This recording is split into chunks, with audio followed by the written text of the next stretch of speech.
Some of our favorite fictional characters are neurodivergent coded at minimum. Sherlock Holmes, Wednesday Addams, and for that matter, the entire Addams family. I mean, who's going to argue that Lurch isn't autistic? Sheldon Cooper, Luna Lovegood, Katniss Everdeen, Shuri, T'Challa's little sister, the Black Panther, Reed Richards of the Fantastic Four, and so many more. We see these characters' ability to take in a tremendous amount of information, to process it quickly, often seeing things that other people don't see, recognizing its relevance, and identifying problems before others even have a chance to catch up. But we also see the downside. We see that the hyperfixation, the hyperfocus, and the time blindness that show up in pursuit of the solution to the problem often cause friction in both their personal and professional lives. Yet we love these characters. We love them so much that we have often told versions of stories of them for decades, if not generations. And so I wonder what we might learn from some fictional characters today. I love a good audience participation moment. So how many of you have seen the show High Potential? Feel free to raise your hand. Anyone? The main character, Morgan Guillory, is clearly neurodivergent. In the first episode, we watch as she's listening to music, she's dancing, as she's cleaning a police precinct. In the process, she bumps into a detective's desk, knocks over a case file, and while cleaning it up, realizes their murder board is wrong. They've missed something, and they're going in the wrong direction. So she fixes it. And then she goes on with her life. Clearly, this is a problem, and she gets in trouble, but is eventually hired as a consultant for that exact police precinct.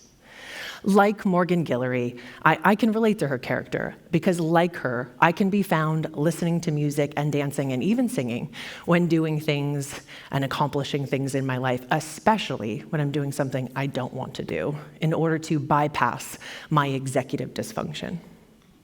And like Morgan Guillory, I might successfully bypass my executive dysfunction, but never successfully avoid a sharp corner. It seems that my mind is way too preoccupied about some connection it's just made to keep the only body we have and the one required for our life, to keep it safe in any way, shape, or form. We watch in the show as Morgan's character, she's able to, navigate the world, to learn, grow, and change, but stay true to herself. She never masks. But we also see the show shows us the ways that neurodivergent people are infantilized, dismissed, and pushed to the margins.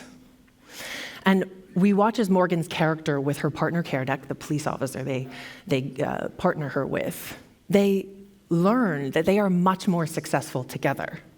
Each one of them has to expand on their ability to be invested in their curiosity, respect, and accountability so that they can successfully grow their relationship. That's required because they can reach a higher potential. They can be much more successful together if they learn how to work together. And we watch as they not only learn how to work together really beautifully, but build community together. They become together. They become much more successful. They grow into a higher potential together. And this makes me think about Hamlet. Many of us are very familiar with Shakespeare's play, but I think many more of us are familiar with modern retellings like The Lion King and Succession. But whether or not you're familiar with Shakespeare's play, or you're more familiar with a modern retelling, I guarantee you know at least a little bit of Hamlet's famous soliloquy. In it, he says, "To be or not to be, that is the question. Whether it is nobler in the mind to suffer the slings and arrows of outrageous fortune, or take arms against a sea of troubles, and by opposing, end them." And he goes on. In pop culture, we focus a lot on the not to be part. And I get it, spoiler alert, Hamlet dies. He dies with a lot of other people, not by his own hand, but I get the pull to the not to be part. But Hamlet's clear, he's explicit. He says to be or not to be, that is the question. It's a weighing of things. Whether we choose to be, to show up as our greatest self, to move through the discomfort required for us to learn, grow, and change, to move past what we thought ourselves previously capable of. Or we choose not to be, either because we're afraid or we're unwilling to deal with the discomfort or because we're not safe to be ourselves. No matter what you choose, there's pain and there's discomfort. And so I think it's really important that we pay attention to this weighing of things, especially when it comes to deciding whether or not to show up as our whole selves, the unrefined parts included. Because that's where our genius comes from. That's where our power comes from. Not power over others, but power within ourselves as we become. Recently, Z-Way, the comedian and writer, interviewed rapper Vince Staples on her show. And she asked him particularly about autism. And he says, we want Mozart, but we don't want to deal with a little drool here and there. And I thought the statement was both funny and poignant, but I didn't understand the reference. So I went looking. And it turns out that Mozart's family and his sister-in-law wrote about the fact that he had uncontrolled muscle contortions. He had Tourette's. And he would frequently wipe his face, presumably because the Tourette's affected his facial muscles. Now, we don't discount Mozart's genius because he had Tourette's. We don't discount the beauty of his music because he drooled on himself a little.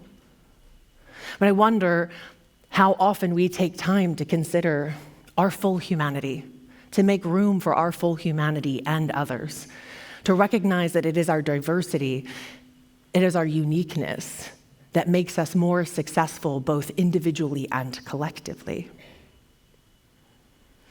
I wonder how often we lose out on our ability to connect with our creativity and with one another because we strip away parts of ourselves in order to meet some arbitrary standard, some standard that we set and we perpetuate. See, we risk missing Mozart if we spend more time concerned about how weird it is to be human and to be alive than embracing it. I think the message and the takeaway from Morgan and Mozart and Hamlet are the same. What it is to be human and to be alive is weird, it's messy, it's complicated. And there is friction on our way to becoming.